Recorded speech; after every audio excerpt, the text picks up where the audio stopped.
মধ্যপ্রাচ্যে দীর্ঘদিনের উত্তেজনার পর এবার যুদ্ধ বন্ধের পথে যুক্তরাষ্ট্র ও ইরান। হরমুজ প্রণালী পুনরায় খুলে দেওয়া থেকে শুরু করে মার্কিন অবরোধ প্রত্যাহার সহ আরও অনেক চুক্তির দিকে এগোচ্ছে দেশ দুটি।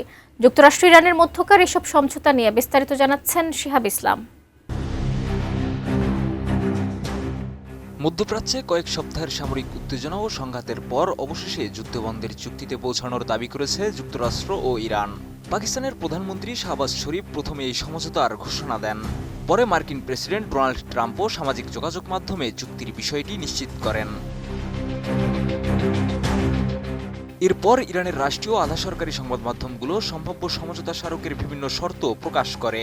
সেখানে বলা হয়, লেবানন সহ সব ফ্রন্টে স্থায়ী যুদ্ধবিরতি কার্যকর হবে। পাশাপাশি ইরানের অভ্যন্তরীণ বিষয়ে হস্তক্ষেপ না করার প্রতিশ্রুতি দেবে যুক্তরাষ্ট্র। একই সঙ্গে ইরানের উপর নতুন নিষেধাজ্ঞা আরোপ বা এই অঞ্চলে অতিরিক্ত সামরিক শক্তি মোতায়েন না করার বিষয়েও আলোচনা হয়েছে বলে দাবি করা হয়েছে। উন্নত মানের কাঁচামাল আরআইএল অ্যাঙ্গেল এন্ড চ্যানেল, এখন কাঠের দিন শেষ, আরআইএল এর বাংলাদেশ। চুক্তির সবচেয়ে গুরুত্বপূর্ণ অংশ হিসেবে দেখা হচ্ছে হরমুজ প্রণালীকে। সমঝোতা অনুযায়ী ইরানের ব্যবস্থাপনায় ৩০ দিনের মধ্যে বিশ্বের অন্যতম গুরুত্বপূর্ণ এই সমুদ্রপথ আবারও চালু করা হবে। একই সময়ের মধ্যে ইরানের বন্দর ঘিরে থাকা মার্কিন নৌ অবরোধও তুলে নেওয়ার কথা বলা হয়েছে। ট্রাম্পও জানিয়েছেন, হরমুজ প্রণালী টোলমুক্তভাবে আন্তর্জাতিক জাহাজ চলাচলের জন্য খুলে দেওয়া হবে এবং তেল পরিবহন স্বাভাবিক হবে। এছাড়া ইরানের তেল ও জ্বালানি খাতের উপর থাকা নিষেধাজ্ঞা প্রত্যাহার, জব্দ করা তহবিলের একটি অংশ মুক্ত করা এবং দেশটির পুনর্গঠনের জন্য অন্তত $300 বিলিয়ন সহায়তার পরিকল্পনার কথাও আলোচনায় রয়েছে। বিনিময়ে পারমাণবিক অস্ত্র তৈরি না করার প্রতিশ্রুতি পুনর্ব্যক্ত করবে তেহরান।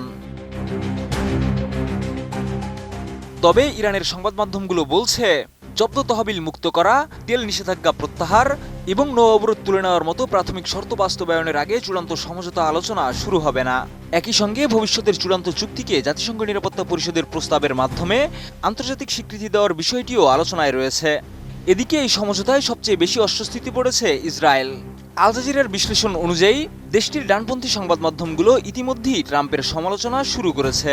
কারণ এই চুক্তির ফলে লেবাননে ইসরায়েলের সামরিক অভিযান সীমিত বা স্থগিত হওয়ার চাপ তৈরি হতে পারে। ফলে ইসরায়েলের কট্টরপন্থী গোষ্ঠীগুলো এই সমঝোতাকে তেহরানের কূটনৈতিক বিজয় এবং নিজেদের জন্য কৌশলগত পরাজয় হিসেবে দেখছে। বিশ্লেষকদের মতে, চুক্তির সব শর্ত বাস্তবায়িত হলে শুধু যুক্তরাষ্ট্র ও ইরানের সম্পর্কই নয়, পুরো মধ্যপ্রাচ্যের নিরাপত্তা পরিস্থিতিতেও বড় ধরনের পরিবর্তন আসতে পারে। তবে এখন পর্যন্ত সমঝোতার বিস্তারিত শর্তগুলো স্বাধীনভাবে যাচাই করা সম্ভব হয়নি। ফলে পরবর্তী দিনগুলোতে ওয়াশিংটন ও তেহরানের আনুষ্ঠানিক ঘোষণাই নির্ধারণ করবে এই চুক্তির বাস্তবিক ভবিষ্যৎ। শিহাব ইসলাম, ATN নিউজ।